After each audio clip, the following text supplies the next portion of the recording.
घर के 4 बेटे थे और सबकी शादी हो चुकी थी। हर बहू का अपना अपना स्वभाव था, पर सबसे बड़ी बहू यानी जेठानी सालनी हमेशा से दिखावे और तानों के लिए मशहूर थी। जिया जो घर की सबसे छोटी बहू थी, हाल ही में ब्याह कर इस घर में आई थी। उसका मायका साधारण था। पिता एक छोटे स्कूल में अध्यापक थे, माँ गृहिणी थी।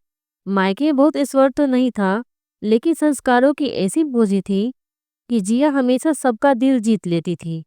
ससुराल में कदम रखते ही जिया ने सबको सम्मान दिया।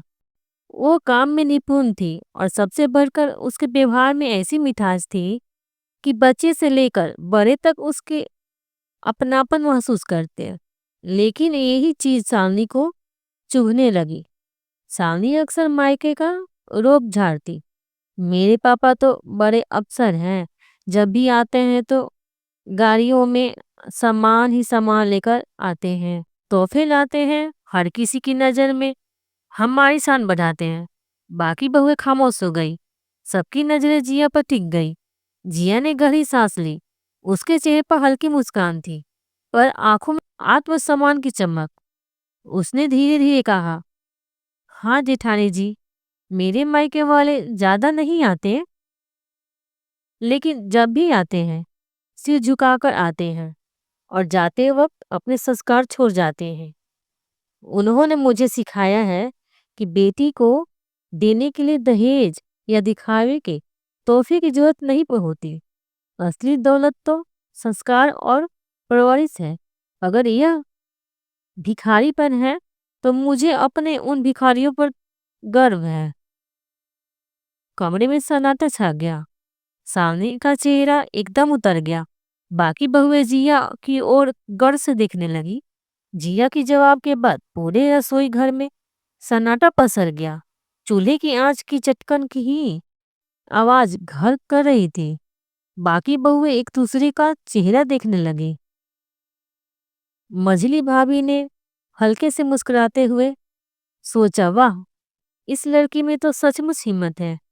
जिसने अभी अभी घर की दहलीज पर पार की है, वो इतनी साफ और मजबूत बातें कर सकती है। सावनी का चेहरा गुस्से और शर्म से लाल हो गया। उसे उसे उम्मीद नहीं थी कि जिया इस तरह सीधे उनके ताने का जवाब देगी।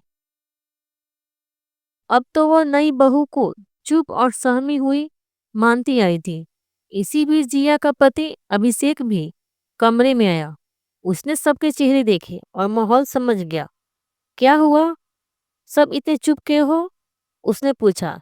सालनी ने झट से बात घुमाने की कोशिश की। कुछ नहीं, बस मैं मजाक कर रही थी। नई बहू नई बहू तो वैसे ही बहुत भावुक है। लेकिन जिया चुप रही।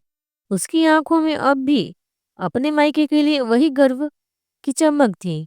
उस रात जिया अपने कमरे में बैठी थी, तभी अभिषेक आया और उसके पास बैठ गया। जिया, आज तुमने सच में मेरा सिर ऊंचा कर दिया। तुम्हें पता है, जब तुमने भाभी को जवाब दिया तो मुझे लगा कि यही असली ताकत है। बिना किसी को नीचा दिखाए अपने मायके की इज्जत बचाना।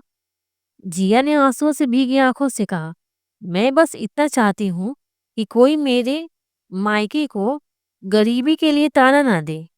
उन्होंने अपनी पूरी जिंदगी मुझे पालने पोसने में लगा दी। उनके संस्कार ही मेरी सबसे बड़ी दौलत है।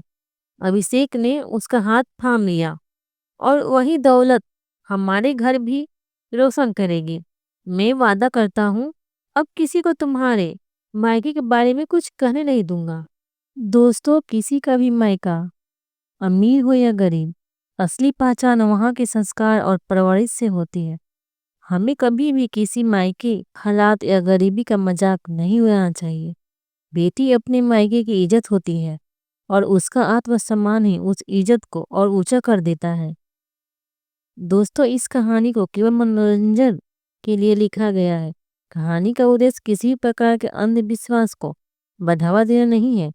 तो दोस्तों, कहानी अच्छी लगी हो तो कमेंट जरूर करें।